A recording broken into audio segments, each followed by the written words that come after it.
threaten. Now, don't be alarmed at this. It's not what you might think in first appearances. It's a rival furry feline trying to nab the headlines.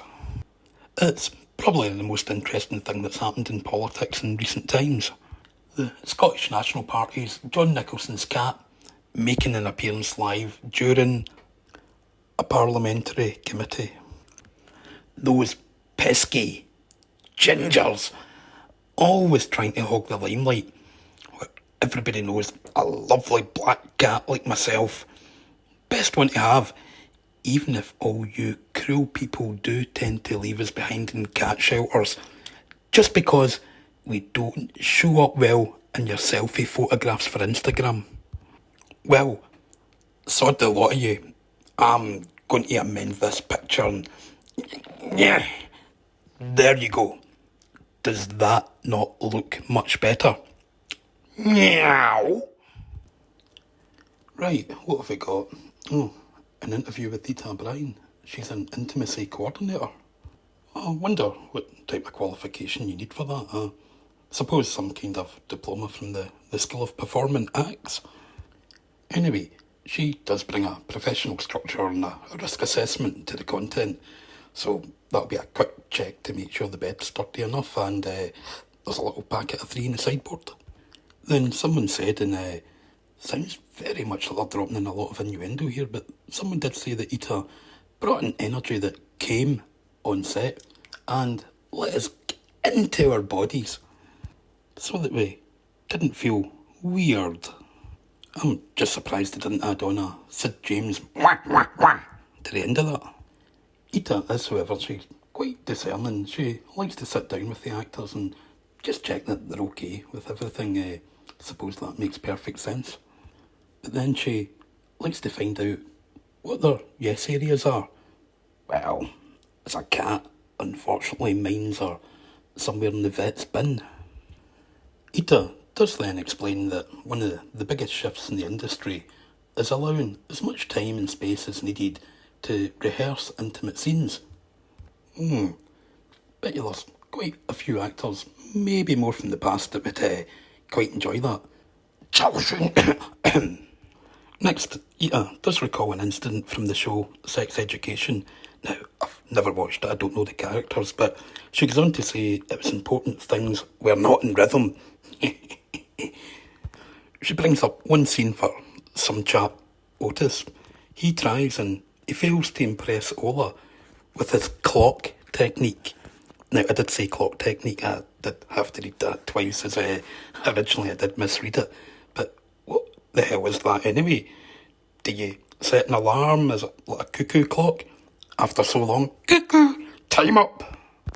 The interview then wraps up, and she does explain the difficulty with filming, especially in the current climate, with all the social distancing and the problems that entails for all the crew. But a little idea is maybe head down to Old Soho, find one of those old dingy clubs that you get with the neon signs. They might sell you a couple of the old booths that used to get used, and probably a few of the camera operators wouldn't quite mind operating behind one of them. Some quick catty headlines now, clocked on the BBC website. Where can I have a foreign holiday this summer? Well, abroad somewhere. Easy. That's that one sorted. Next up, who needs to wear a face covering in the UK? Well, I've made a little list up. Number 1, ugly people. Number 2, bank robbers. Number 3, cowboy/outlaw types. No, the types that put a little scarf over the front of their face, then rob a bank, so maybe tie them in with number 2. And number 4, those people with mad, starey eyes, because they really freak me out.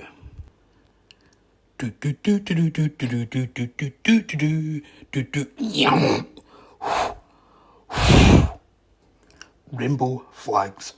That's a topic that's been in the news quite a bit recently. They're everywhere with people showing support for the NHS and carers. However, it's not appreciated by some folk especially in the LGBT community. As was reported again in the BBC, Alex, a chap from Manchester, said, "But at the same time, I do think it's unfair. What will our rainbow flag be if wider society sees it as something different?" Well, will they? I think it's pretty well established now as a symbol for the LGBT community. Most people are accustomed now to seeing huge pride events all over the country, and I think they can probably make out the difference between a 3-year-old's drawing plastered in their window as opposed to rainbow flags being used to support a pride event. In fact, with all the pride events being cancelled this year, manufacturers had a huge stockpile of loads of flags and other assorted accessories, but now they're actually selling them to people that want to just show a little bit of support for the NHS, so at least they're actually making some money out of something that would just be lying in a warehouse somewhere. Now, this debate does rumble on. In Plymouth, they unveiled a bus last year that was branded in the rainbow colours to show support for Pride. They recently decided to rebrand this instead to show support for the NHS. But by Jove, did this bring the Twitterati out in force. One person actually tweeting, "Thanks for just straight up erasing my identity there." So by therefore tweaking the detail in one bus, this person is now a non-entity, don't exist, their identity's gone. I mean, really? The use of the rainbow as an emblem for the LGBT community, well, it first appeared in 1978. Prior to that, it was used quite frequently, especially in the kids' TV programme Rainbow, and that started in 1972. Does that therefore give George, Zippy and Bungo the right to protest if they believe that their rainbow has now been hijacked? Neither do I recall MD getting up in arms about My Little Pony.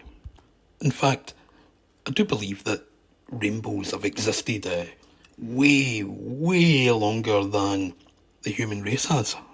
So maybe just time for some people to chill out and just lie back and on a rainy, coming dry day, just enjoy that big, happy, upside-down smile in the sky. Finally, on to the most heated debate of the whole week. Shoelaces. This all stems from a video that featured on TikTok and explains the correct way on how to tie your shoelaces. As of Monday, this had actually been viewed an incredible 297,000 times. I mean, seriously? And believe it or not, it actually originates from an article published in the Royal Society Journal within the Mathematical, Physical and Engineering Sciences section. It is a serious paper, so I'd advise you go and have a look at the incredible work that these boffins have produced. Highlights it covers include the hypothesised not failure mechanism, experiments including the controlled testing, the cyclic impact, and also full of diagrams to digest. And our conclusion, just wear slip-on shoes. Just my little joke. They actually advise using the square knot method with 2 trefoil knots and not the usual bunny-eared method that most of us Muppets have been using all our lives. Well, thank goodness that's that all cleared up, but as a cat, I don't really care.